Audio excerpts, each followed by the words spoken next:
Parfois, le talent d'un joueur ne se résume pas uniquement de par son palmarès. Par exemple, notre protagoniste du jour n'est pas le plus titré du tennis de table, cependant, j'ai à cœur de vous le présenter, car c'est un peu le gars qui était tout le temps dans les bons coups, celui dont on entendait plus parler pour ses rallyes impressionnants que ses médailles, un homme au caractère fort, combatif, qui a quand bien même gravé son nom dans sa discipline, mais autrement. Honnêtement, qu'importe. Personnellement, il m'a fait vibrer tout autant que d'autres grands pongistes. Plus jeune, je regardais des best-of de ses meilleurs échanges, et plusieurs années après, je ne m'en lasse toujours pas. Alors, je me suis dit, et pourquoi pas vous aussi?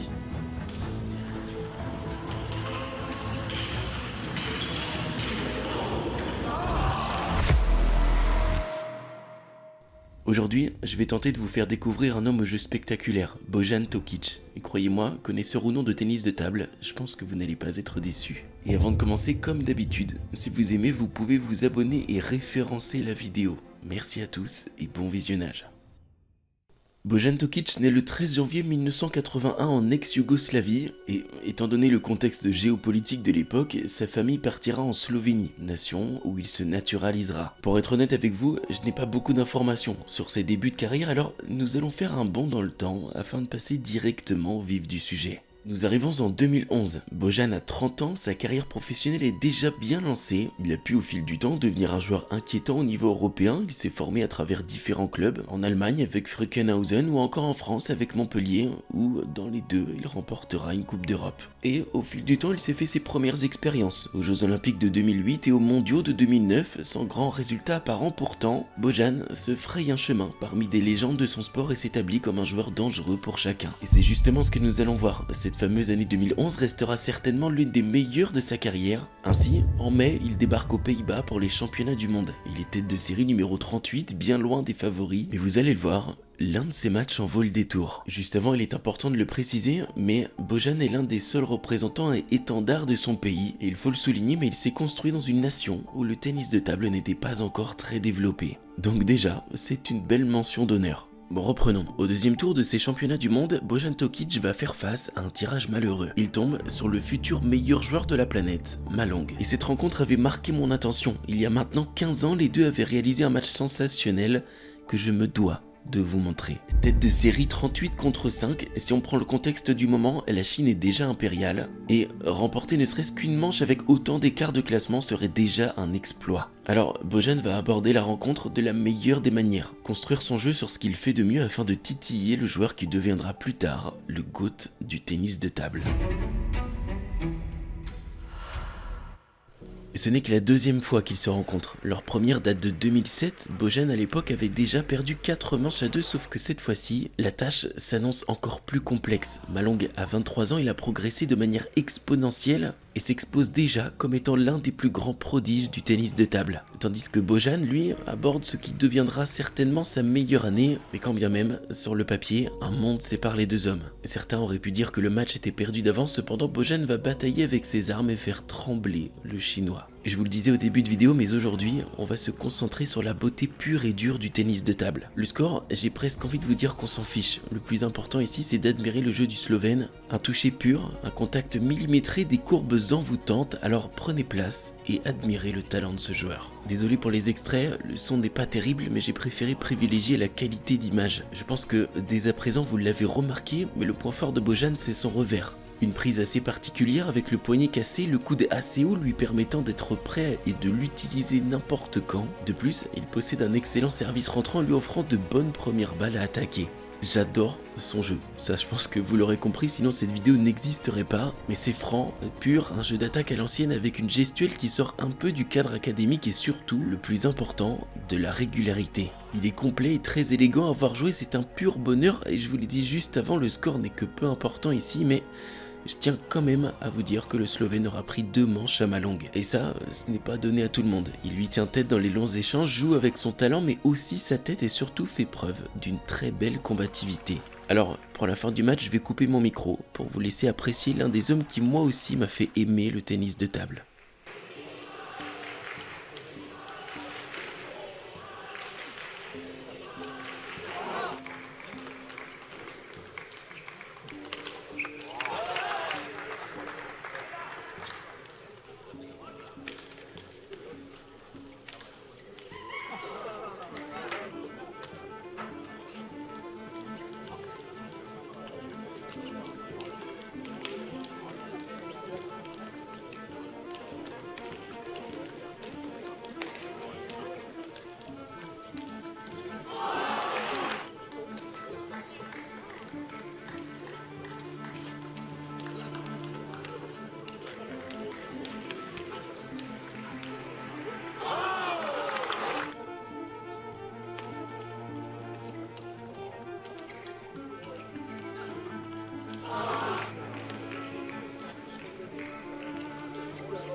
Comment ne pas aimer le tennis de table après avoir vu ça? Si vous n'êtes pas encore tout à fait convaincu, alors je vais quand même évoquer un moment fort de sa carrière, là où la performance s'est mêlée à la beauté de son jeu. Nous sommes toujours en 2011, cette fois-ci en octobre, quelques mois après les championnats du monde, mais cette fois-ci aux Europes. Jusqu'à présent, le meilleur résultat de Bojan était un quart de finale, mais cette année-là, il atteint de nouveau cette étape et en face de lui, l'un des meilleurs joueurs européens du moment, 13e mondial, Dimitri Jovtcharov. Bojan est outsider et de loin, à ce moment, il est 45e. D'après mes sources, c'est la première fois qu'ils se rencontraient à l'international. Alors autant, sur le début d'opposition, les deux joueurs se découvrent et s'appréhendent. Néanmoins, Tokic creuse légèrement l'écart, résistant à la pression incessante de l'Allemand, et en fin de set, les deux commencent déjà à se régler et place au premier rallye.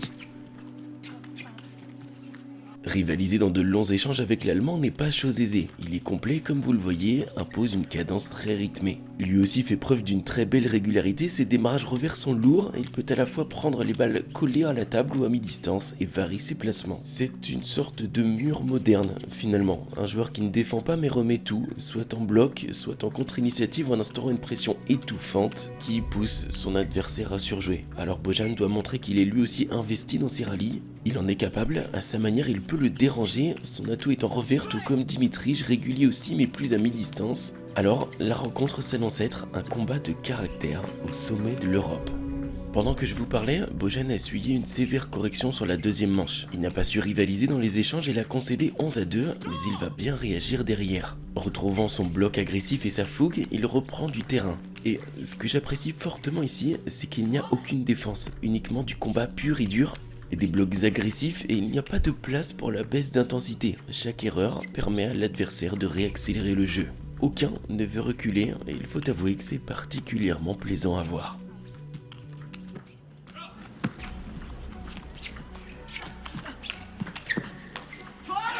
Et contrairement à ce qu'on aurait pu penser, c'est finalement l'Allemand qui subit l'intensité mise en place par le Slovène. Il le déborde dans tout point de vue, il est absolument partout transcendé par l'envie de gagner. Vous ne le savez peut-être pas, mais aucun Slovène n'avait atteint les demi-finales de championnat d'Europe, alors Bojan est plus que motivé.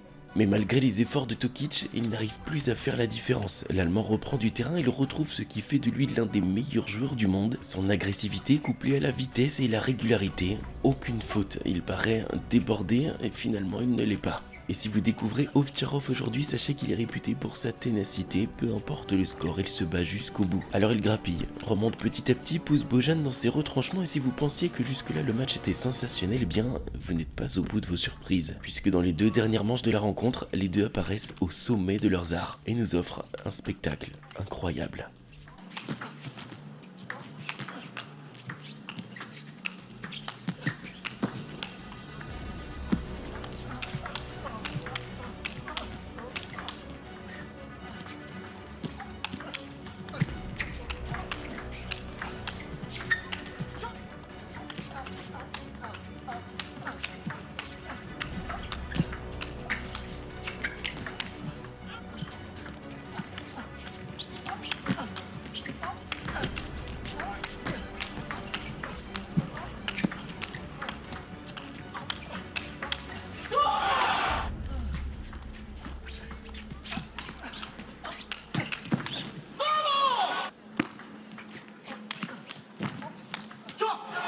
Nous arrivons donc à la manche décisive, celle qui donnera l'accès tant convoité à une médaille européenne. Alors le moment n'est plus à l'hésitation mais à la concrétisation. Et ça l'Allemand l'a bien compris, il prend les devants menant 5-2 puis Tokic se reprend.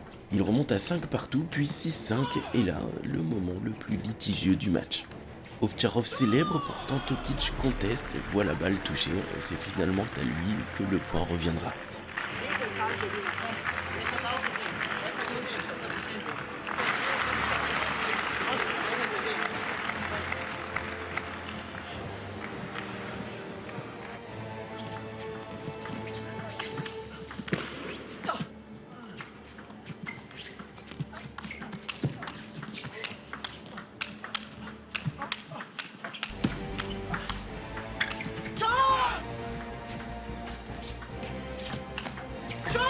Alors, Bojan va creuser l'écart. Il s'offrira même une balle de match avant que l'Allemand ne recolle, puis je vous laisse savourer.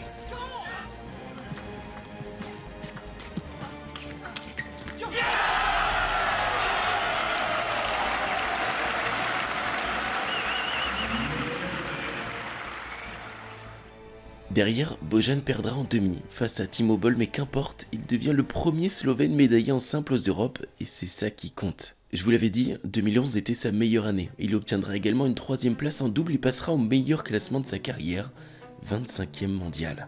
Ah oui, il y a un point que je vous avais pas dit, mais Ovtcharov et Tokic ont un point commun. Un record, plus particulièrement celle de la manche la plus longue jamais réalisée aux Jeux Olympiques. C'était à Rio en 2016, 33-31 en faveur du Slovène. Malheureusement, je peux pas vous montrer d'image à cause des droits d'auteur, mais seulement cet article. Voilà, ça c'était juste pour la petite anecdote et pour passer au dernier match. Et j'aurais pu m'arrêter là, que je pense que ça aurait été suffisant pour que vous compreniez l'importance de ce joueur à mes yeux, mais il y a une dernière opposition qui est restée gravée dans les annales puisqu'elle est spectaculaire elle aussi, celle du meilleur revers du monde de l'époque face à Bojan Tokic. Nous sommes sur la saison 2012-2013 en Ligue des Champions Saarbrücken où évolue Bojan et Henbon où évolue Kalinickos Kreanga. Et je vous avertis tout de suite, mais là on a un point de vue très intimiste où on va entendre le bruit de la balle se faire cogner dans les longs échanges que nous ont proposés ces deux joueurs. Alors exceptionnellement, aucune musique ne sera mise en arrière-plan pour que vous puissiez profiter pleinement de l'ambiance, de l'intensité du match instauré par cette fameuse salle. Saarbrücken mène 2-0 et c'est potentiellement le match décisif pour l'équipe de Bojan.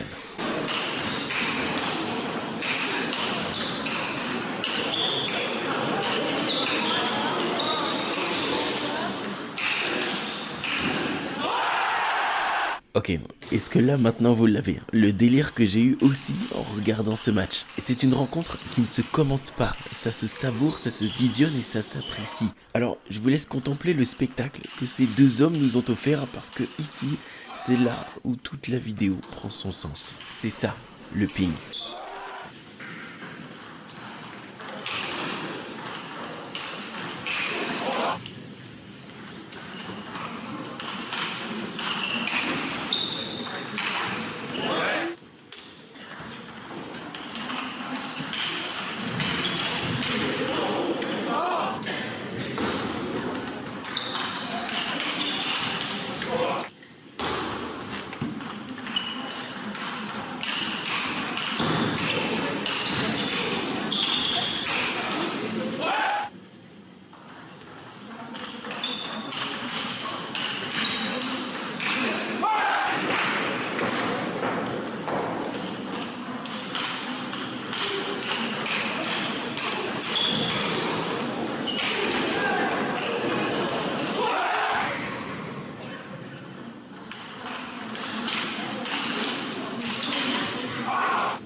Au terme de ce match, c'est le Slovène qui apportera la victoire à son équipe. La vidéo touche à sa fin mais je vous donne quand même quelques informations. Et sachez qu'aujourd'hui encore à 45 ans, Bojan Tokic est toujours professionnel. Il a aidé et propulsé sa nation avec notamment Darko Jorgic, un joueur également doué en revers, même très doué on pourrait dire. Il décrochera également de nouvelles médailles européennes mais en par équipe et restera dans son pays une légende du tennis de table. Voilà, j'ai adoré faire cette vidéo, je me répète, mais c'est du ping à l'état pur, une énergie qui se transmet au-delà de la caméra, et elle fait sans aucun doute partie de mes joueurs favoris. Et pour la question de fin, dites-moi tout simplement, quel joueur de ping vous procure autant de sensations? Merci, et à bientôt.